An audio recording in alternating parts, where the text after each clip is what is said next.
ابن آدم قلبه مريض، سرعان ما يسيء الظن. هو ما ينقال يصدق، وإذا تقول له هذا الكلام باطل مو صحيح يقول لك ماكو دخان بدون نار. أهل البيت عليهم السلام يحرصون على نقاء البيت العلوي من أن يلمز أو ينبز أو يتهم أو يساء الظن به. رسول الله صلى الله عليه وآله يوم من الأيام جالس ويا المسلمين في المسجد، فأقبلت صفية واحدة من زوجاته، وقفت على باب المسجد، عرف النبي هي تريد بحاجة، طلع خلف المسجد يكلمها، إذ مر أحد المسلمين: السلام عليك يا رسول الله، ومشى. قال: وعليك السلام، تعال. قال: نعم يا رسول الله. قال: أنا رسول الله، وهذه صفية زوجتي طلبتني في أمر فكلمتها. العفو يا رسول الله، ما يحتاج تبين لنا. لا يحتاج، لأن ابن آدم قلبه مريض. باكر تروح تقول شفنا رسول الله واقف ويا حرمة، والمنافقين هم يشتغلون الطابور الخامس ياخذوها ويكبروها، ترى هذه زوجتي، حفاظا على عقائد الناس. بعض الناس بالمجتمع يحتاجون هذا النمط من التعامل لو لا،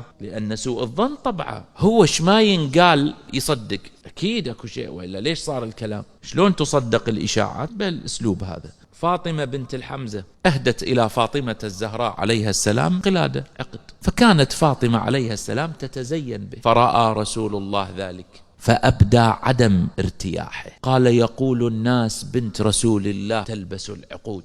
خب ما راح يقولون فاطمة بنت الحمزة أهدت هي، راح يقولون احنا فقراء وجواعة وحالتنا لله، والنبي بناته يرفلون بالنعيم، جيوبهم مليانة. هذا الكلام ينقال لو ما ينقال؟